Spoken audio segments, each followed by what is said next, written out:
They say the ocean washes away every sin.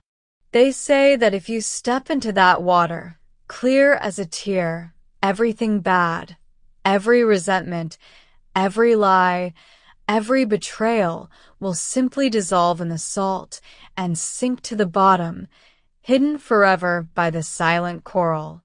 That's what I wanted to believe when our plane touched down in Malé. My name is Olivia, and this was supposed to be our 10th wedding anniversary. My husband, Mark, is the kind of man who's spent his life designing more than just skyscrapers. He designs the lives of everyone around him. He always knew what coffee I wanted in the morning, which dress I'd wear in the evening, and exactly how we were going to fix our marriage. This vacation at a private island resort was his grandest project yet, a total reconstruction of our relationship. It was supposed to be just the two of us. At least, that's what I thought until I saw him at the airport. Ethan. Ethan was Mark's best friend and his primary business partner. If Mark was steel and concrete, Ethan was water, fluid, ironic, and terrifyingly observant. Surprise, leave. Mark smiled, pulling me into a side hug as we waited for the speedboat. Ethan's had a brutal month. I thought the company of an old friend wouldn't hurt. We're basically family anyway, right? In that moment, I felt the first sharp prick of anxiety. Mark didn't do surprises unless they served a purpose. And the presence of Ethan, a man who knew far too much about our history, turned our intimate getaway into a strange, public performance. Our villa was separated from the ocean by only a thin ribbon of sugar-white sand.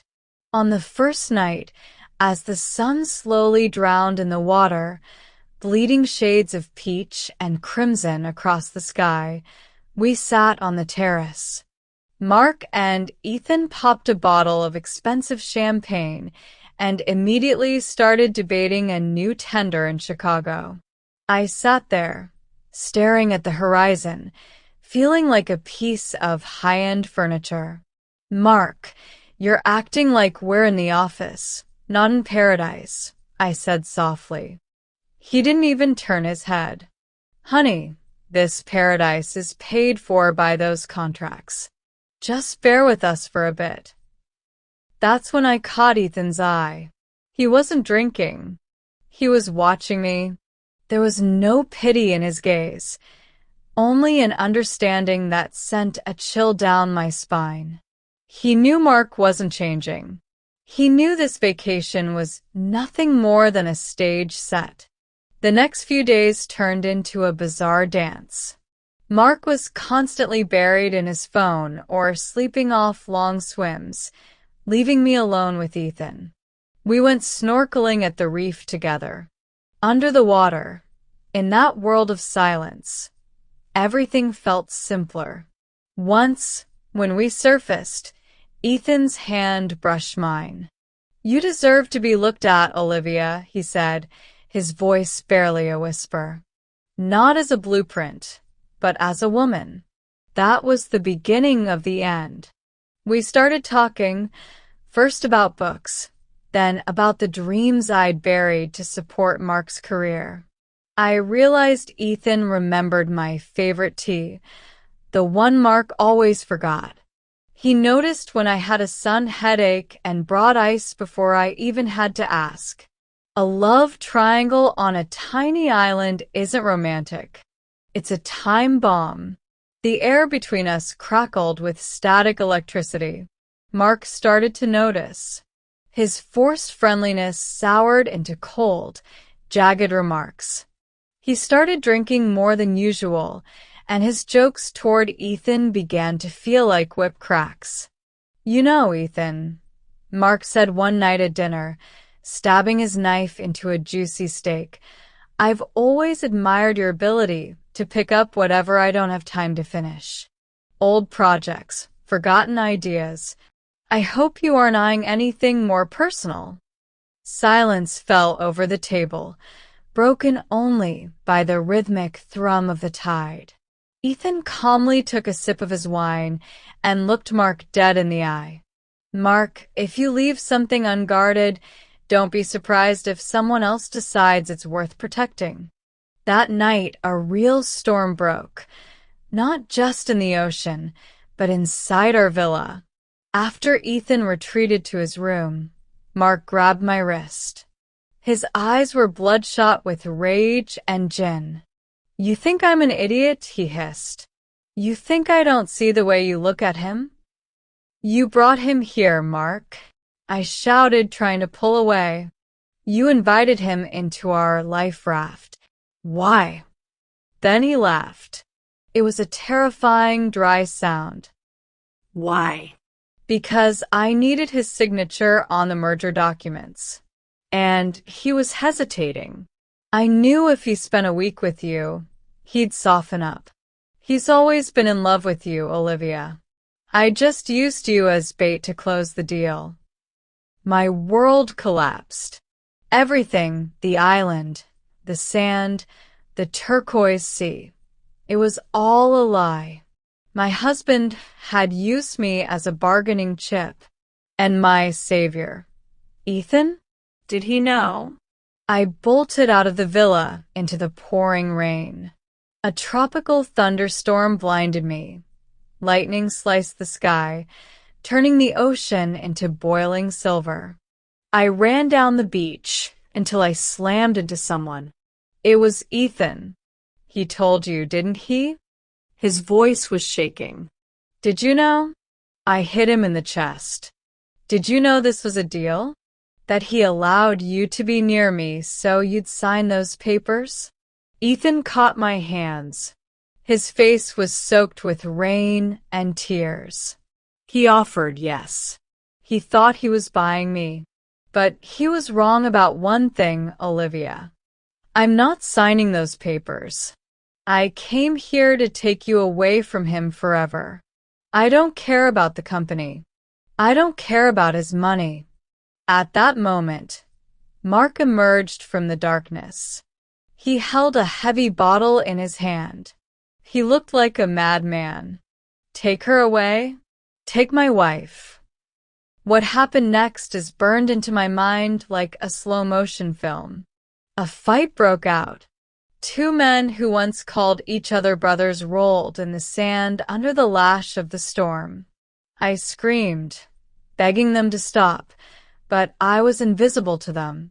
Mark swung the bottle, but slipped on the wet wood of the jetty. There was a sickening thud. He went over the edge, falling into the water, black and bottomless that night. Without a second's hesitation, Ethan dove in after him. Minutes stretched into an eternity. I knelt at the edge of the pier, staring into the abyss. Finally, two figures broke the surface. Ethan dragged Mark onto the shore. My husband was alive, but his face was battered, and his eyes were filled with a primal, hollow terror. Morning met us with a haunting stillness. The ocean returned to its perfect azure, as if no blood or rage had ever touched it. Mark was taken away on a medical boat, concussion, broken ribs. Ethan and I stood on the dock. There was a canyon between us. "Are you coming with me?" he asked quietly. "I have a ticket booked on a different flight. We can start over. Anywhere." I looked at him, the man who loved me enough to save my worthless husband, yet also a man who was willing to betray a friend to get to me. Then I looked at my own hands. They were still shaking. I realized something vital. In this triangle, there were no winners. Mark used me. Ethan, though he loved me, became a player in Mark's game the moment he stepped onto the island. Both of them saw me as a prize, a goal, an object. "No, Ethan," I said, and for the first time in years, my voice didn't waver. "I'm not going with Mark, but I'm not going with you either." "But why?" "I love you. Because on this island, I finally met someone I've been ignoring for 10 years, I replied. Myself. And I need time to get to know her, without either of you in the way. I turned and walked toward the small seaplane waiting to take me to the airport. My suitcase held no souvenirs, only the wreckage of my old life. As the plane climbed, I looked down. The island looked like a tiny drop in an endless ocean. From that height, you couldn't see the luxury villas or the scuff marks in the sand. Everything looked clean. I closed my eyes and took a deep breath. The ocean really does wash everything away, but only if you're brave enough to let go of the shore. My marriage ended on that island. My illusion of a Prince Charming in Ethan shattered too. But when I landed back home, for the first time in a long time, I didn't look back. I didn't have a plan. I didn't have a man. But I had myself. And that was finally enough. The ocean was behind me. Ahead was life. Complicated, scary, but finally mine. Sometimes the hardest journey is the one that leads you back to yourself. If Olivia's story resonated with you, or if you've ever had to make a choice that changed everything, please share your thoughts in the comments below. I read every single one. And if you want to hear more stories about the hidden side of human relationships, don't forget to hit that subscribe button and turn on notifications. It really helps the channel grow. Thank you for listening.